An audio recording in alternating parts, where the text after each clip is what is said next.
الحمد للہ رب العالمین والصلاة والسلام علی اشرف الانبیاء والمرسلین نبینا محمد وعلی آلہ وصحبہ اجمعین اما بعد فاعوذ باللہ من الشیطان الرجیم من ذا الذی یقرض اللہ قرضا حسنا فیضاعفہ لہ اضعافا کثیرا۔ برادران اسلام اور عزیز بھائیوں، آج کے درس میں صدقہ دینے کی فضیلت اور اس کے ثواب کے تعلق سے قرآن و سنت کی روشنی میں اپنی گزارشات رکھنے کی کوشش کروں گا۔ قرآن کریم کی جو آیت پڑھی گئی، اس میں اللہ رب العالمین نے بیان فرمایا، کون ہے جو اللہ کو قرض حسنہ دے، بس اللہ رب العالمین اسے بہت زیادہ بڑھا دیتا ہے۔ اللہ رب العالمین کے لیے جو بھی صدقہ دیتا ہے، چاہے مال کا صدقہ ہو، جس کے پاس بھیڑ بکریاں ہوں اس کا صدقہ ہو، کسی کے پاس سامان ہو ضروریات کے اس کا صدقہ ہو، یا کسی اور چیز کا صدقہ جس کا تعلق کھانے پینے سے ہو، یہ اللہ کے نام پر دیا جائے اور بندوں کے کام آئے تو اللہ رب العالمین اس کا ثواب بہت زیادہ بڑھا کر دیتا ہے۔ اللہ رب العالمین اس صدقہ دینے والے کے مال میں بہت زیادہ برکت ڈال دیتا ہے۔ یہ اللہ رب العالمین کا فضل ہے، جسے چاہے وہ عطا فرماتا ہے۔ دوسری آیت میں بیان فرمایا، ان المصدقین والمصدقات، بے شک صدقہ دینے والے مرد اور صدقہ دینے والی عورتیں، وَأَقْرِضُوا اللَّهَ قَرْضًا حَسَنًا، انہوں نے اللہ رب العالمین کو قرض حسنہ دیا، یضاعف لہم،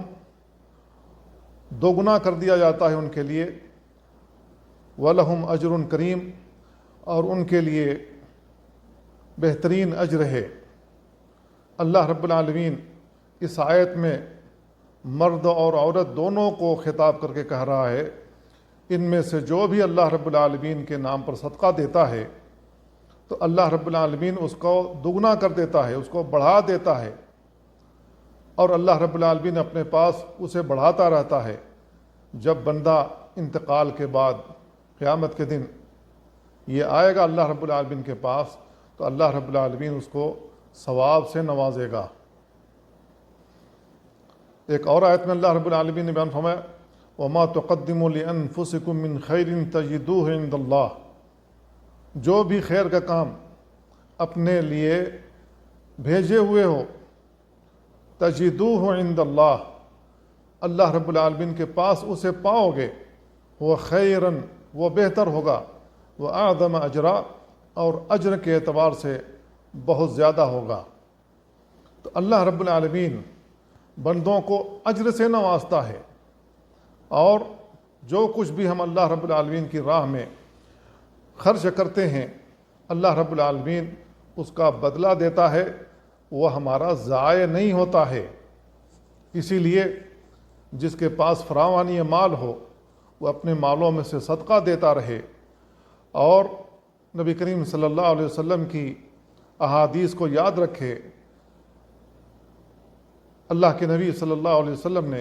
صدقے کی فضیلت میں کیسی کیسی احادیث بیان فرمائی ہیں۔ اگر ہمارا ایمان اپنے رسول پر ہے اور رسول سے ہم محبت رکھتے ہیں تو ہمیں صدقہ چھپا کر دینا چاہیے، یہاں تک کہ بائیں ہاتھ کو بھی خبر نہ ہو، اور اخلاص کے ساتھ ہم صدقہ کریں تو اللہ رب العالمین اسے ضائع نہیں کرتا ہے۔ اللہ کے نبی صلی اللہ علیہ وسلم نے کیا کیا بیان فرمائے ہیں، میں ایک ایک حدیث بیان کرنے کی کوشش کروں گا۔ پہلی حدیث ابو ہریرہ رضی اللہ تعالیٰ عنہ سے مروی ہے، اللہ کے نبی صلی اللہ علیہ وسلم نے بیان فرمایا، ما نقصت صدقۃ من مال، مال کا صدقہ دیا جائے تو اس کے ذریعے مال میں کمی نہیں ہوتی ہے، وما زاد اللہ عبدا بعفو الا عزا، اور جو بھی بندہ کسی کو درگزر کر دے اللہ رب العالمین اس کو عزت سے نوازتا ہے۔ وما تواضع احد للہ الا رفعہ اللہ عز وجل، اور جو شخص اللہ رب العالمین کے لیے تواضع اختیار کرے، اللہ رب العالمین اسے بلند کر دیتا ہے، اسے اونچائی پر پہنچا دیتا ہے۔ اب اس حدیث میں 3 باتیں ذکر کی گئی ہیں۔ پہلی بات یہ ہے کہ مال خرچ کرنے سے اس میں کمی نہیں ہوتی ہے، بظاہر دیکھا جائے تو اس میں کمی نظر آتی ہے۔ 10 روپے میں سے اگر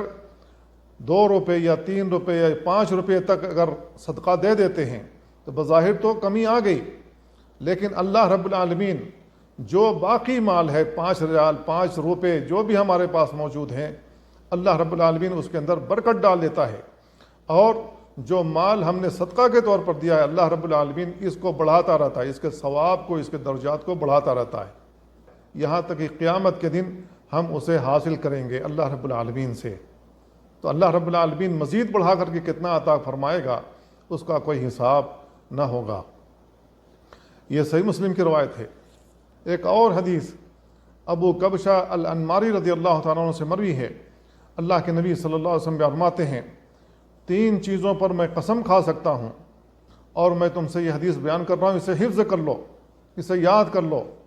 ما نقص مال عبد من الصدقہ، صدقہ دینے سے بندے کے مال میں کمی واقع نہیں ہوتی۔ ولا ظلم عبد مظلمۃ صبر علیہا الا زادہ اللہ عزا، اور کسی بندے کے اوپر ظلم ہو جائے، کسی نے اس کے اوپر ظلم کیا ہو اور یہ اس ظلم پر صبر کر جائے تو اللہ رب العالمین اس کی عزت میں اضافہ کر دیتا ہے۔ ولا فتح عبد باب مسئلۃ الا فتح اللہ علیہ باب فقر، اور جو بھی بندہ لوگوں سے سوال کرے اور لوگوں سے مانگنے کا دروازہ اپنے اوپر کھول دے تو اللہ رب العالمین اس کے لیے فقر کا دروازہ کھول دیتا ہے۔ ایک اور حدیث میں اللہ کے نبی صلی اللہ علیہ وسلم فرماتے ہیں انما الدنیا لاربعۃ نفر، دنیا 4 لوگوں کے لیے ہے۔ عبد رزقہ اللہ مالا او علما فہو یتقی فیہ ربہ، ایسا بندہ جس کو اللہ رب العالمین نے مال دیا ہو اور علم عطا فرمایا ہو اور وہ اپنے رب سے ان معاملات میں ڈرتا ہو، وَيَصِلُ فِيهِ رَحِمَهْ، اور صلہ رحمی کرتا ہو، وَيَعْلَمُ لِلَّهِ فِيهِ حَقًّا، اور اللہ رب العالمین کا جو حق بنتا ہے وہ اسے جانتا ہو اور اس کی ادائیگی کرتا ہو، فَهَذَا أَفْضَلُ الْمَنَازِلِ، تو یہ افضل المنازل ہے۔ وَعَبْدٌ رَزَقَهُ اللَّهُ عِلْمًا، دوسرا وہ بندہ جس کو اللہ رب العالمین نے علم سے نوازا ہو، وَلَمْ يَرْزُقْهُ مَالًا، لیکن اسے مال نہ دیا ہو، فَهُوَ صَادِقُ النِّيَّةِ، لیکن اس کی نیت اچھی ہے، یقول، اور وہ کہے لو ان لی مالا لعملت بعمل فلان، اگر اللہ نے مجھے مال دیا ہوتا تو میں فلاں آدمی کی طرح عمل کرتا، فہو بنیتی، تو اس کا معاملہ اس کی نیت پر ہوگا، فاجرہما سوا، تو ان دونوں کا اجر برابر ہوگا۔ تیسرا وہ شخص جس کو اللہ رب العالمین نے مال دیا ہو لیکن علم نہ عطا فرمایا ہو اور بغیر علم کے اپنے مال میں وہ خبتی ہو جائے اور اللہ رب العالمین کا تقوی نہ اختیار کرے، اللہ رب العالمین سے نہ ڈرے اور صلہ رحمی بھی نہ کرے، اور ان مالوں میں جن مسکینوں کا، جن فقراء کا، جن محتاجوں کا حق بنتا ہے ان کا حق بھی نہ دے، فہو بأخبث المنازل، تو یہ خبیث ترین منزل میں ہوگا، بری منزلت میں ہوگا۔ چوتھا وہ شخص جس کے بارے میں رسول اللہ صلی اللہ علیہ وسلم نے بیان فرمایا عبد لم یرزقہ اللہ مالا ولا علما، ایسا بندہ جس کو اللہ رب العالمین نے مال دیا ہو نہ علم دیا ہو، فہو یقول، اور وہ کہے کہ اگر مجھے مال اللہ رب العالمین نے دیا ہوتا تو میں اس کے تعلق سے ایسا ویسا عمل کرتا جیسا فلاں شخص کرتا ہے، اور یہ اپنی اس نیت میں جھوٹا تھا، فوزرہما سوا، تو ان دونوں کا جو گناہ ہے، ان دونوں کا جو وزر ہے وہ برابر ہے۔ اس کو ابن ماجہ نے اور امام ترمذی نے روایت کیا ہے اور امام ترمذی نے کہا یہ حدیث حسن صحیح ہے۔ تو میرے بھائیوں، اللہ کے نبی صلی اللہ علیہ وسلم نے بیان فرمایا، میں قسم کھا کر کہہ سکتا ہوں کہ صدقہ دینے سے مال میں کمی واقع نہیں ہوتی ہے۔ میرے بھائیوں، اللہ کے نبی صلی اللہ علیہ وسلم اگر ویسے بھی بیان کریں تو بھی آپ کی بات حق ہے، لیکن اللہ کے نبی صلی اللہ علیہ وسلم کہتے ہیں میں قسم کھا کر کہہ سکتا ہوں کہ صدقہ دینے سے مال میں کمی واقع نہیں ہونی چاہیے۔ کیا ہمیں اپنے رسول کی اس بات پر یقین نہیں؟ ہمیں کس بات کا ڈر ہے کہ ہمارے مال میں کمی ہو جائے گی اور ہم محتاج ہو جائیں گے، ہم پریشان حال ہو جائیں گے؟ میرے بھائیو، یہ مال بھی اللہ کا دیا ہوا ہے، اور جو پریشانی آنے والی وہ بھی اللہ کی طرف سے ہے، اور جو عزت آنے والی وہ بھی اللہ کی طرف سے ہے۔ تو اللہ رب العالمین پر توکل کرتے ہوئے جو تنگ دست آئے، جو محتاج آئے، جو فقیر آئے، جو مسکین آئے، اور اس کے حاجات اور ضروریات ہوں، اس کی پریشانیاں اگر ہم دور کر دیں تو اللہ رب العالمین اسی طریقے سے ہماری مدد کرے گا، اور ایسی جگہ سے مدد کرے گا جہاں سے ہمیں وہم و گمان بھی نہ ہوگا۔ تو میرے بھائیو، اللہ کی راہ میں خرچ کرتے رہنا چاہیے، اور اس میں مخالفت سے کام نہیں لینا چاہیے۔ ایک اور حدیث عبداللہ بن عباس رضی اللہ عنہما سے مروی ہے، اللہ کے نبی صلی اللہ علیہ وسلم بیان فرماتے ہیں، ما نقصت صدقۃ من مال، مال کا صدقہ دیا جائے تو اس میں کمی واقع نہیں ہوتی ہے۔ وما مد عبد یدہ بصدقۃ الا القیت فی ید اللہ قبل ان تقع فی ید السائل، جب بندہ دینے کے لیے اپنا ہاتھ بڑھاتا ہے تو اللہ رب العالمین کے ہاتھ میں پہلے پہنچتا ہے، قبل اس کے کہ وہ اس فقیر کے، اس محتاج کے ہاتھ میں پہنچے۔ وَلَا فَتَحَ عَبْدٌ بَابَ مَسْأَلَةٍ عَنْهَا غِنًى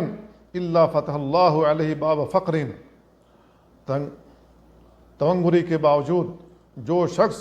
لوگوں سے مانگتا پھرے، گھر میں کھانے پینے کی اشیاء موجود ہوں، پیسے بھی موجود ہوں، پھر بھی لوگوں سے مانگتا پھرے محض اپنا بینک بیلنس زیادہ کرنے کے لیے، اللہ کے نبی صلی اللہ علیہ وسلم بیان فرماتے ہیں کہ اللہ رب العالمین اس کے لیے فقر و فاقے کا دروازہ کھول دیتا ہے۔ اللہ رب العالمین اس کے لیے فقر و فاقے کا دروازہ کھول دیتا ہے۔ اس کو امام طبرانی نے معجم کبیر میں اور امام احمد نے مسند احمد کے اندر روایت کیا ہے۔ اسی طریقے سے ایک اور حدیث جابر بن عبداللہ رضی اللہ تعالیٰ عنہ سے مروی ہے، اللہ کے نبی صلی اللہ علیہ وسلم بیان فرماتے ہیں، ایھا الناس توبوا الی اللہ قبل ان تموتوا، اے لوگو توبہ کر لو اللہ کی بارگاہ میں قبل اس کے کہ تمہاری وفات ہو جائے، مرنے سے پہلے پہلے اللہ رب العالمین کی جناب میں توبہ کر لو۔ وبادروا بالاعمال الصالحہ قبل ان تشغلوا، مشغولیت سے پہلے نیک عمل کر لو۔ وصلوا الذی بینکم وبین ربکم بکثرت ذکرکم، تمہارے درمیان اور تمہارے رب کے درمیان جو صلہ ہے اس کو درست کر لو، اس کو ملا لو۔ کس کے ذریعے سے؟ بکثرت ذکرکم لہو، اللہ رب العالمین کا بہت زیادہ ذکر کر کے۔ وکثرت الصدقۃ فی السر والعلانیہ ترزقوا وتنصروا، اور صدقے کی کثرت کی وجہ سے سری طور پر اور جہری طور پر تم رزق دیے جاتے ہو اور تمہاری مدد کی جاتی ہے۔ اس کو امام بہقی نے اور امام طبرانی نے روایت کیا ہے۔ میرے بھائیو، اس حدیث کے اندر اللہ کے نبی صلی اللہ علیہ وسلم نے خطاب کرتے ہوئے فرمایا، اے لوگو اللہ کی بارگاہ میں توبہ کر لو۔ توبہ ضروری ہے اپنے برے اعمال سے، اپنے برے افعال سے، اپنی بری نیتوں سے، اور اللہ رب العالمین کی طرف رجوع کرو نیک اعمال کے ذریعے سے، کثرت سے نیک اعمال کرو، اللہ رب العالمین کے ذکر میں اپنے اوقات کو لگاؤ، تو اللہ رب العالمین تمہاری مدد کرنے کے لیے تیار ہے۔ اللہ رب العالمین غیب سے تمہاری مدد کرے گا۔ کس طریقے سے اللہ رب العالمین مدد کرتا ہے؟ رسول اللہ صلی اللہ علیہ وسلم نے ایک مثال کے ذریعے سے ہمیں سمجھانے کی کوشش کی ہے۔ ابو ہریرہ رضی اللہ تعالیٰ عنہ بیان کرتے ہیں، ضرب رسول اللہ صلی اللہ علیہ وسلم مثل البخیل والمتصدق کمثل رجلین علیہما جنتان من حدید، بخیل اور صدقہ دینے والے کی مثال ایسی ہے کہ جن کو لوہے کی زرہیں پہنا دی گئی ہوں، اور ان کے دونوں ہاتھ ان کے چھاتی کے برابر، اور ان کے گلے کے برابر اٹک گئے ہوں. فجعل المتصدق كلما تصدق بصدقة انبسطت عنه حتى تفشي انامله. صدقہ دینے والا جب جب صدقہ دیتا ہے تو اس کے اندر کشادگی آ جاتی ہے، یہاں تک کہ اس کی انگلیاں اس میں سے نکلنے لگتی ہیں، اور اس کی جو جکڑن تھی وہ کم ہونے لگتی ہے اور وہ کھلنے لگتی ہے. وَجَعَلَ الْبَخِيلُ كُلَّمَا هَمَّ بِصَدَقَةٍ قَلَصَتْ. اور بخیل آدمی جب صدقہ دینے کا ارادہ کرتا ہے تو وہ اسے سکوڑ لیتا ہے، اسے سمیٹ لیتا ہے. وَأَخَذَتْ كُلُّ حَلَقَةٍ بِمَكَانِهَا. یہاں تک کہ اس کی زرہ کے اندر جتنی کڑیاں ہوتی ہیں سب اس کی جگہ میں جکڑ لیتی ہیں. ابو ہریرہ رضی اللہ عنہ کہتے ہیں میں نے رسول اللہ صلی اللہ علیہ وسلم کو دیکھا کہ آپ اپنے دونوں ہاتھوں کو اپنے گریبان میں ڈال کر کے اس کو وسعت دے رہے تھے، لیکن اس کے اندر وسعت نہیں ہو رہی تھی. اس کو امام بخاری اور امام مسلم نے روایت کیا ہے. تو میرے بھائیوں، صدقہ نہ دینے والا اس طریقے سے گویا کہ وہ جکڑ دیا گیا ہو، لیکن جو شخص صدقہ دیتا ہے، اللہ کی راہ میں خرچ کرتا ہے، اگر اسے جکڑ بھی دیا گیا ہو تو صدقے کی وجہ سے اللہ رب العالمین اس کے اندر کشادگی ڈال دیتا ہے، اس کے لیے فراوانی پیدا کر دیتا ہے، یہاں تک کہ وہ اپنی زندگی آسانی کے ساتھ جینا شروع کر دیتا ہے، اس کی پریشانیاں دھیرے دھیرے ختم ہو جاتی ہیں. تو یہ صدقے کا فائدہ ہے. اور عقبہ بن عامر رضی اللہ عنہ سے مروی ہے، اللہ کے نبی صلی اللہ علیہ وسلم نے بیان فرمایا کل امرئ فی ظل صدقتہ حتی یقضی بین الناس. ہر آدمی اپنے صدقے کے سائے میں ہوگا یہاں تک کہ لوگوں کے درمیان فیصلہ کر دیا جائے. اس کو امام احمد نے روایت کیا ہے اور امام حاکم نے مستدرک کے اندر اور امام ابن خزیمہ نے اپنی صحیح کے اندر روایت کیا ہے. یزید ابن ابی حبیب جو اس حدیث کے راوی ہیں وہ کہتے ہیں وَكَانَ مَرْثَدُ بْنُ عَبْدِ اللَّهِ الْيَزْنِي لَا يُخْطِئُ يَوْمٌ إِلَّا تَصَدَّقَ فِيهِ بِشَيْءٍ وَلَوْ كَعْكَةً أَوْ بَصَلَةً. کہ مرثد بن عبداللہ الیزنی جو تابعی جلیل ہیں، جو جلیل القدر تابعی ہیں، ہر دن وہ کسی نہ کسی چیز کا صدقہ دیتے تھے، چاہے وہ کیک کا صدقہ ہو، چاہے وہ ایک بصل یعنی پیاز کا صدقہ ہو، وہ ہر دن دیا کرتے تھے. تو میرے بھائیو، ہمیں بھی صدقہ دینا چاہیے اور غریبوں کے کام آنا چاہیے، فقراء اور مساکین کے لیے ہمیں ڈھارس بننا چاہیے اور ان کی پشت پناہی کرنی چاہیے جس قدر ہمیں ہو سکے. اور عمر رضی اللہ عنہ سے ایک حدیث مروی ہے، وہ بیان کرتے ہیں ان الاعمال تباہ فتقول الصدقۃ وانا افضلکم، کہ اعمال ایک دوسرے پر فخر و مباحات کرتے ہیں جبکہ صدقہ کہتا ہے میں تم میں سب سے زیادہ افضلیت رکھتا ہوں. اس کو امام ابن خزیمہ نے اور امام حاکم نے روایت کیا ہے، اور امام حاکم نے کہا صحیح علی شرطہما، یہ حدیث صحیح ہے اور بخاری و مسلم کی شرط کے مطابق ہے. اس سلسلے میں ابو طلحہ انصاری رضی اللہ عنہ کا ایک واقعہ بڑا مشہور ہے جس کو انس بن مالک رضی اللہ عنہ روایت کیا ہے. وہ کہتے ہیں کان ابو طلحہ اکثر الانصار بالمدینہ مالا من نخل. ابو طلحہ انصاری رضی اللہ تعالیٰ عنہ مدینہ کے اندر ایسے صحابی تھے جن کے پاس مال بہت زیادہ تھا، کھجور کے باغات کی صورت میں. وکان احب اموالہ الیہ بیرحا، اور ان کے مالوں میں سب سے زیادہ محبوب مال بیرحا کا تھا.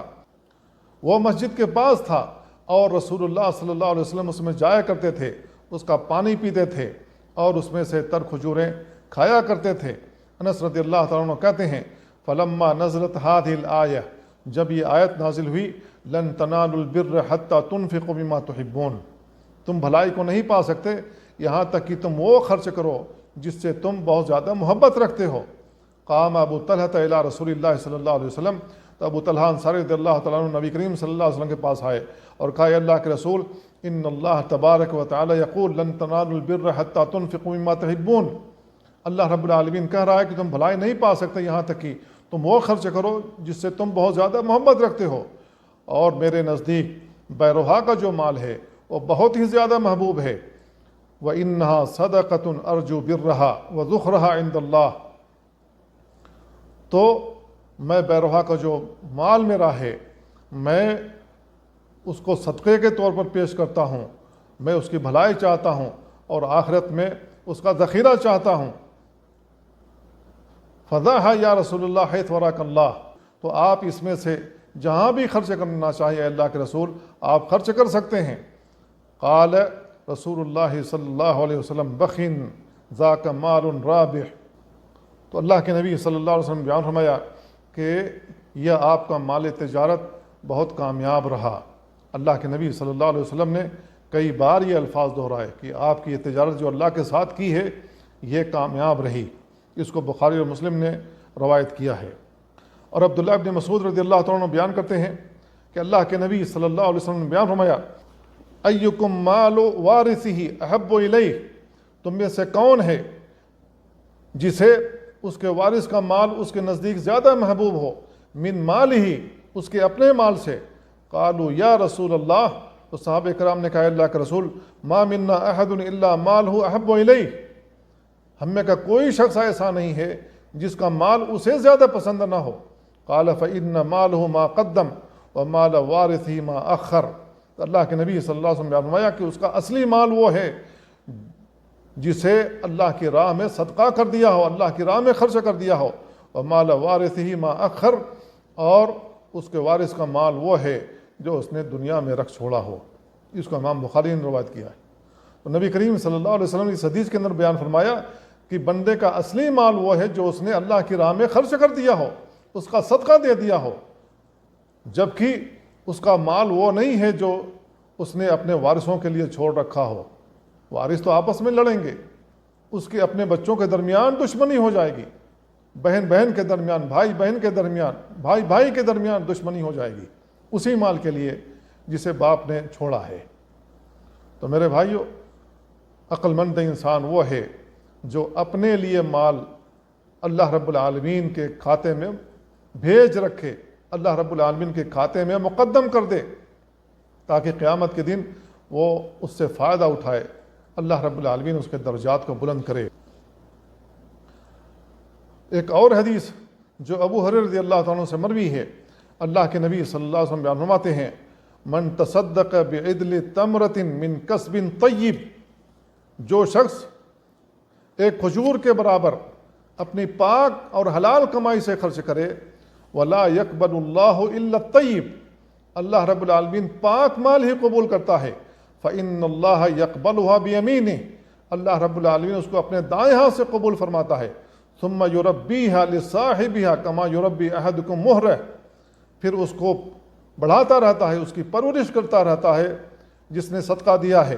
جس طریقے سے تم میں کا کوئی اپنے گھوڑے کے بچے کی پرورش کرتا ہے، حتی ان اللقمۃ لتصیر مثل احد، یہاں تک کہ ایک لقمے کے برابر بھی اگر